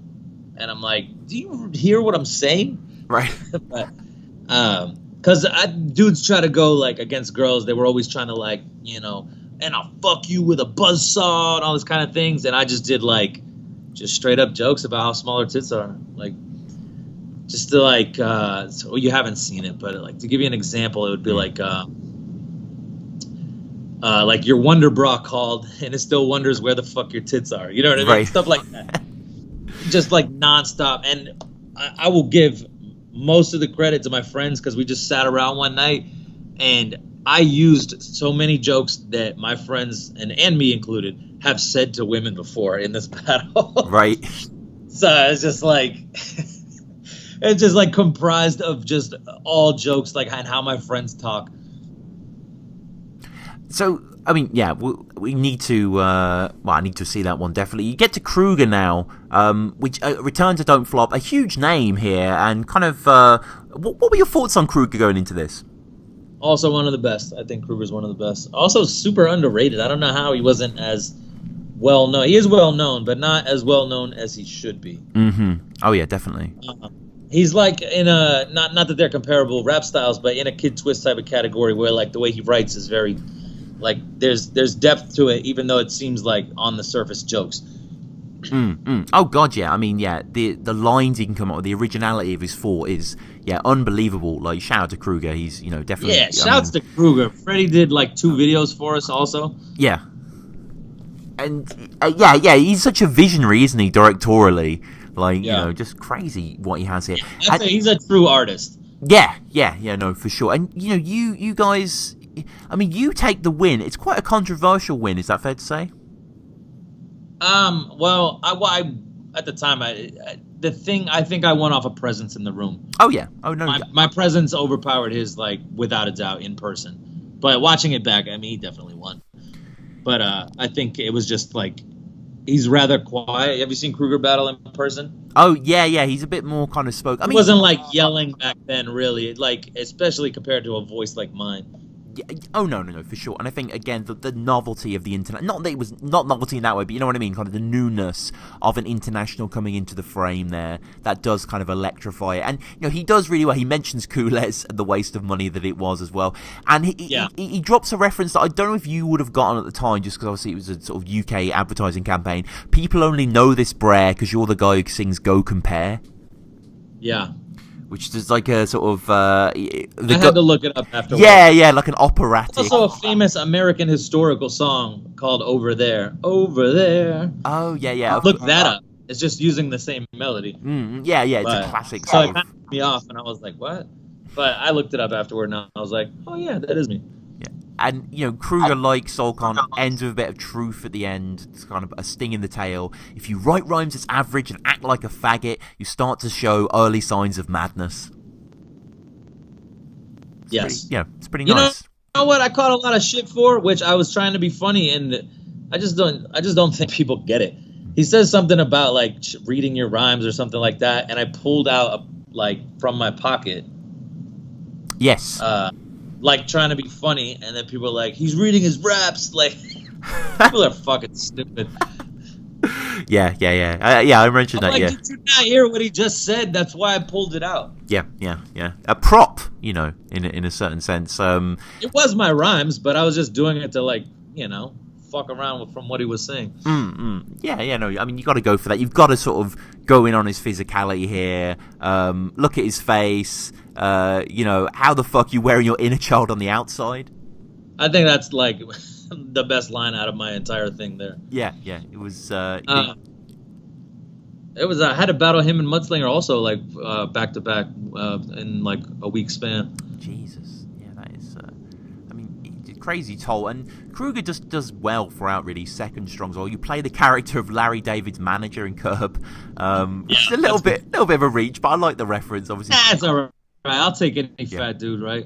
Oh, no. Let's no homo that one real quick. You might be fat, Tony, but can't claim the mafia. You're as Latin and fat as Jasmine's dad in Aladdin, which is kind of Cruger patented sort of. I really like this madness would actually fit in baggy trousers. That's amazing. Yeah. They're really, really strong. And you used to call him Simon from Misfits. You're not even old enough to know how much of a faggot you really are. It's just some of the. I haven't seen this battle in so many years. You have some good stuff in it, man. It is a really good face-off between you. Like, it's a real good style clash, and you do take it, and it's a strong battle. Again, was it good to be out there? Good. I mean, Big Cannon was there, right? Yes, Big Cannon was there. Frank Stacks was also there. Mm-hmm. Because that's when he battled O'Shea, which is one of my favorite battles of all time. Battle, yeah. Great battle. I just like that it's so divisive or whatever. It just hits people the wrong way. They're like, "Why is this guy just keep saying faggot?" And I know that Frank just feeds off of the people that are upset. Yeah. And, moving forward throughout this now, battle rap's getting pretty huge. We're kind of going away from the grind times. We're going to the more sort of professional sort of environments here, sort of like King of the Dots Blackout 2, which is a bit more of a bigger event here with HFK. Was this, this is kind of a bit of a different battle, wasn't it, for you? A bit more serious, kind of the tone. I think I'm not one of those people that can hide like how I feel too well on the outside. One that I wanted to battle in King of the Dot in Toronto because now I finally had like federal papers that allowed me into Canada.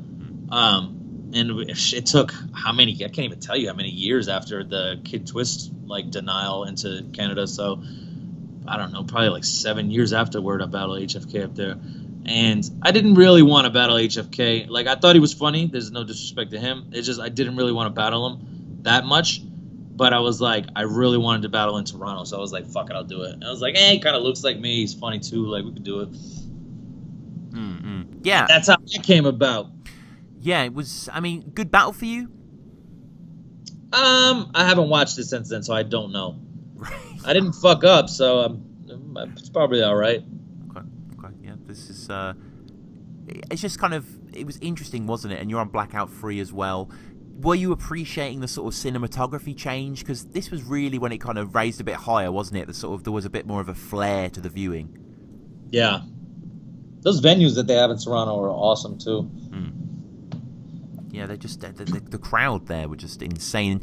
Another battle we got to touch on: you versus Psychosis Holocaust. Against Sensei, he spit some Van Damme bars, but we know who got the better steez. Shit, Arnold was our governor, got hoes on the side, way more cheddar cheese. He's more known throughout the 7 seas, and shit, he probably even spits more clever freeze. So if you're thinking Van Damme could even come close to Arnold, Schwarzenegger, please.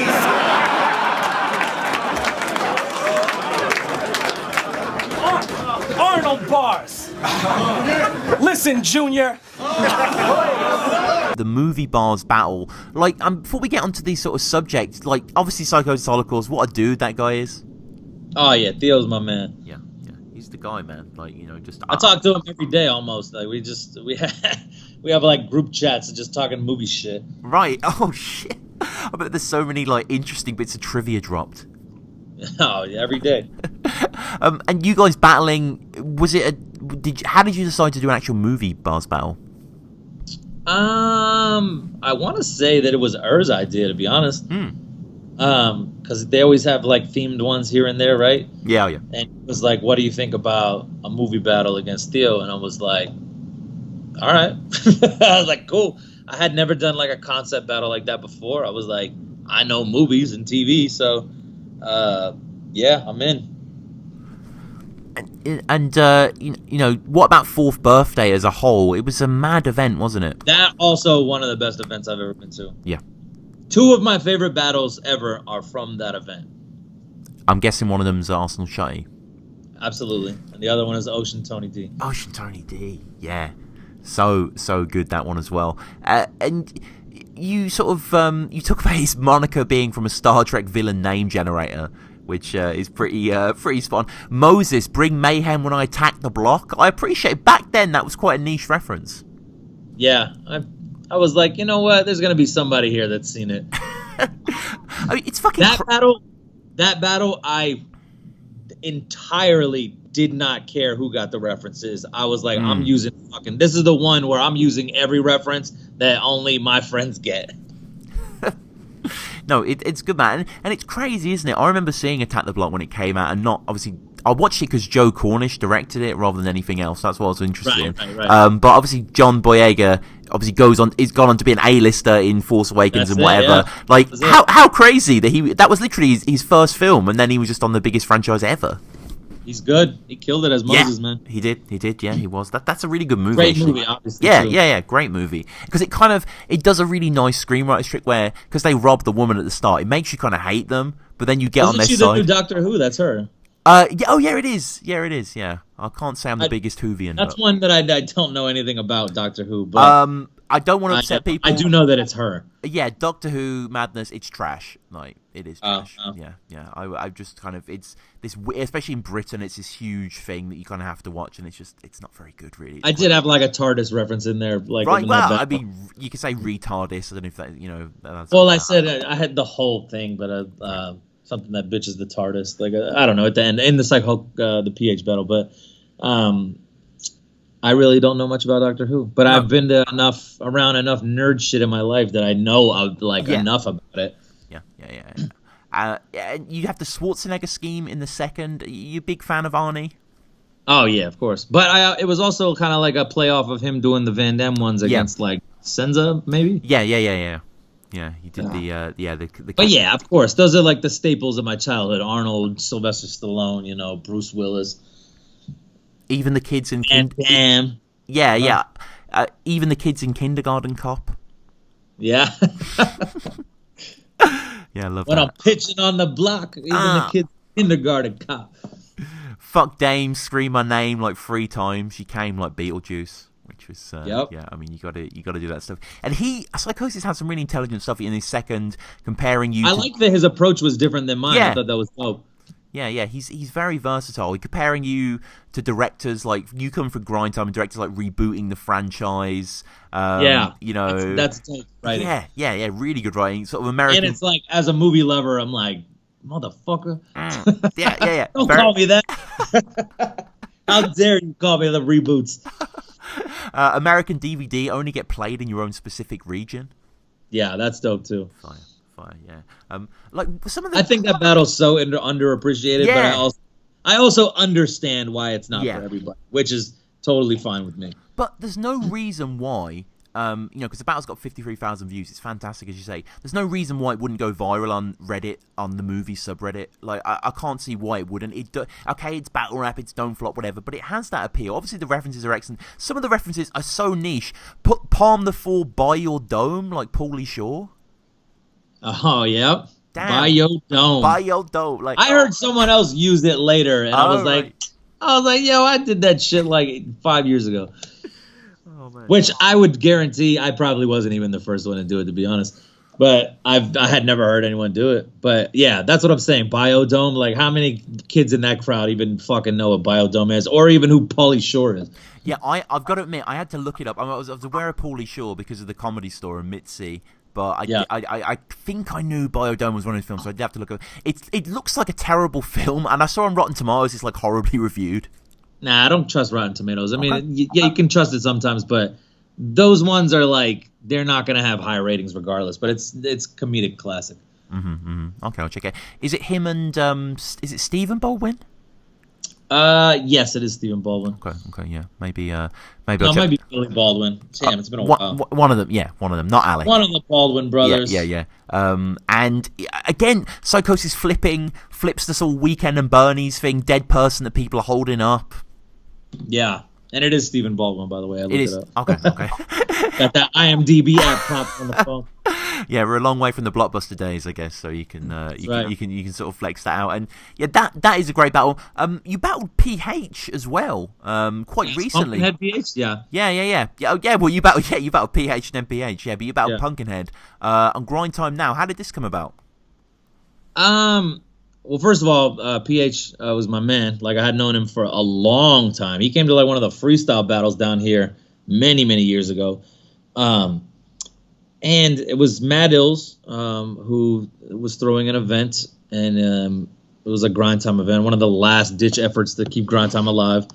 And he was like, "Yo, I'm thinking about having like this little like 4-man tournament thing. It'd be like you, Pumpkinhead, QP, and Getcha, which is another dude from Kissimmee, which shouts to Getcha." And he was like, all right, so like the first 2 battles would be like Pumpkinhead versus Getcha and you versus QP, and then the winners of that would battle each other, and then the winner gets whatever amount of money. And I was like, just give me money. I was like, I'm not gonna go through like a tournament like that. And we got there, Getcha and QP both didn't show up, so me and Pumpkinhead just battled each other. Okay, and how did it go? I really liked that battle, and I think it holds a special spot for me, especially since he passed like not too long after that, and I had known him for a while, and it's such a funny battle too, because we were outside just talking shit with each other, obviously, and even like one of the jokes he made outside, I used against him in the battle at the end. I think it was something about being like Getch's older brother or something, and you could see him like hit me and shit like during the battle. Like It was just it's such a fun vibe. But like I love those ones too, where you're like somebody, you could say a bunch of wild shit, but you're not getting like extra personal or anything. You could just have fun with it, and afterward, that's your boy. Oh yeah, that's the best ones. And the last battle we have, I appreciate the O'Shea one did happen, but in terms of it being uploaded, is Real Deal, King of the Dot. I never would have pegged you guys together, but I guess it makes sense. You sort of been in the game around about the same time. Me and Real Deal? Yeah. You watched that battle? I haven't actually seen it. No. Oh, it was a Real Deal threw an event in Pittsburgh, and he wanted to have like some out of towners come battle at the event, and it was me and Johnny Storm flew up, and then I think Lex Luthor from New York came down too. Oh yeah, he did, because he battled Johnny Storm, and yeah, me and Big Trev, Real Deal, we got a little 2-rounder in there. That was fun. Yeah, and it was just like an event he threw, and then I think he just convinced King of the Dot to upload it. Like, fuck it. Let's put it out here. Yeah, I guess it's got the names on it. So and then we went out drinking. That was the best part of that. That's the best thing to do always. Just get battling out of the way so you can actually party. Yeah.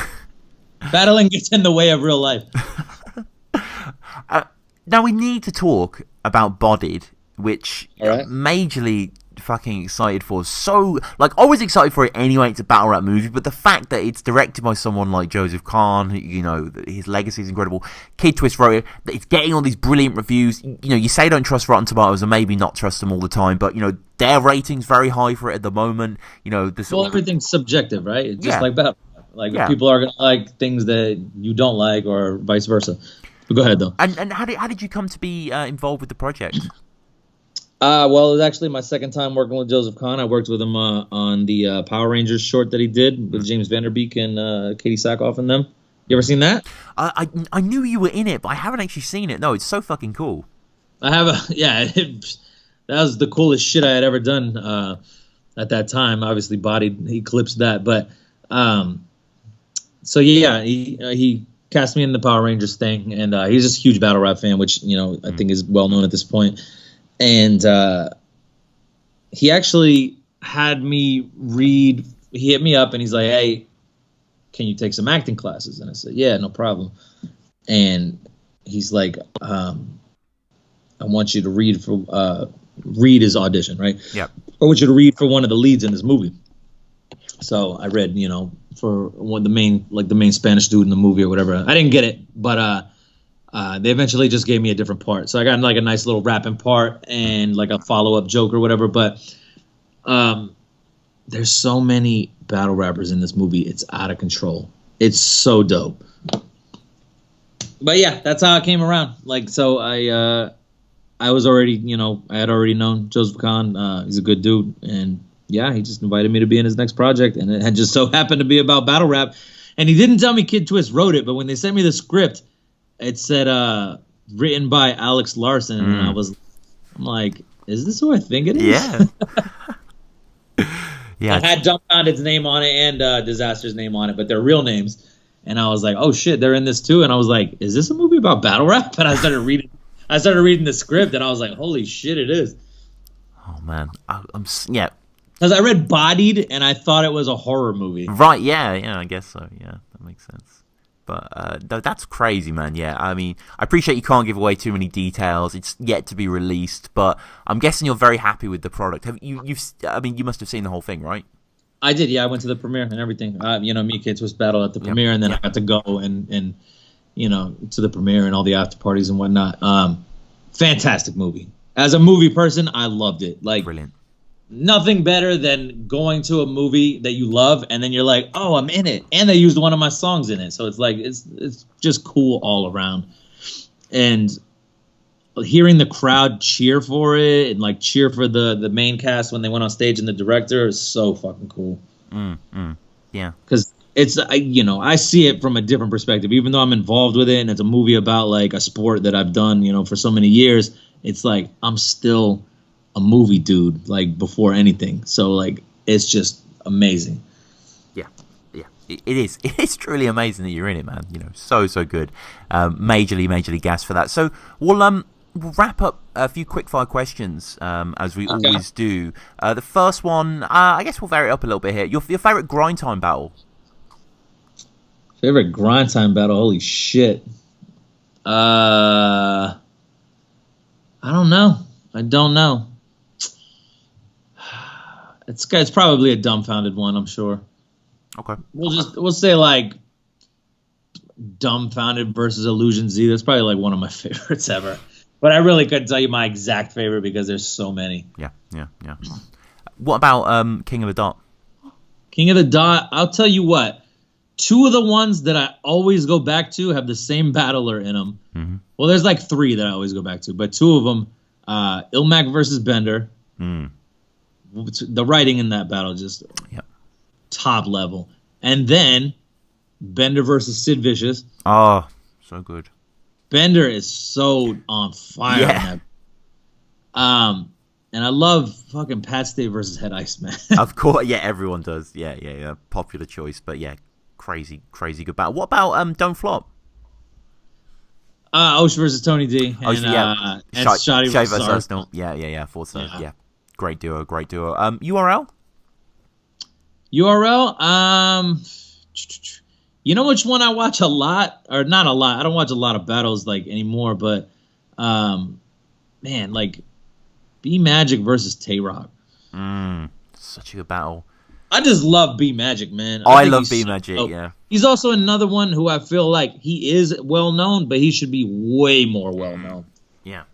That's just from a writing standpoint. Like, just the way he writes is I love it. Sit calm or get at least 30 Rock. Oh man. Yeah. Precedent in the Rock face, you Rushmore, like all that stuff. Yeah. Yeah, that's the thing though. Rock was such a gift for B Magic, who loves to flip, so he could really yeah. And it's never corny. He does all the right ones. Yeah. It's like when he battled Rosenberg Raw, he had Roseberg and Raw. And it's just like those they're the only 3 things you need. You got 3 rounds, Yep. So I guess finally, last 2 questions, non-battle rap related. The first one: your favorite musical artist or bands that are in no way hip hop related? In non-hip hop, probably The Doors, I would say. The Doors, okay, good choice. Yeah, unbelievable. LA Woman, what a record that is! Like, astonishing. Strange Days. Strange Days, the whole album. Just, I have the vinyl. I actually have my parents' original vinyl of it too. Oh, nice. Yeah, they're so, like, even the thing about the Doors that I've always thought as well, like, I don't know if this is just me projecting, they all have really cool 60s names, like there's Robbie Krieger, John Densmore on drums, like, they just Jim Morrison's actually only from like an hour away from where I'm from. Yeah, I remember reading that he lied about his life because he said he was like this vagrant or whatever, but his dad was like a high-ranking Navy officer or something. Yeah, he's from Florida. He's from Melbourne, Florida. He's right from the coast. Yeah. Oh, very interesting. Yeah, he's I mean, again, fucking 27, man. What a loss that guy was.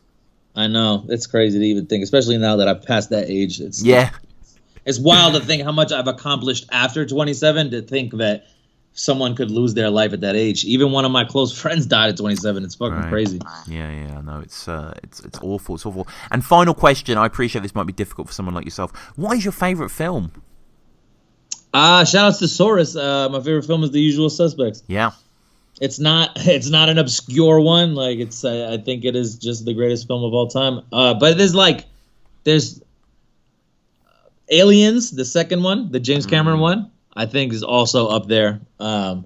And you know what's really been creeping up there for me is since it came out, and I've seen it so many times, In Bruges. You ever seen that? Oh, of course, man. Yeah, Colin Farrell. Yeah, so good. What a fucking good movie. The script to that film is just stellar. Like, yeah, it's such a good movie. Definitely stellar. So that's another one that's way up there for me as well. No, good choice, man. And I guess finally, social media. How do people get at you online? Your music, etc. Just yell at me in the street if you see me. Right. No. The homeless crackhead. For Twitter, it is Mr. Madness because somebody had Tony Madness. I'm going to find that guy and beat the shit out of him. Right. So that's MR Madness. And then on Instagram, it is Tony Madness. And I post possibly the best pictures out of anyone in battle rap. Fight me. Right. Well, that was that, man. I mean, Madness, it's been a pleasure to have you on. Genuinely, this has been fucking awesome. There's been some fun diversions as well. Shout out Big Pun, especially. Definitely. Shout out to Big And Pun. I am about to go and watch Trial and Error. I'm very looking forward to checking check that it out. out. Yeah. I'm definitely. I need something to watch this evening, so I'll probably check it out. But I appreciate that. It's been great, man. Thank you for coming on. Thank you for having me. I really appreciate it, man.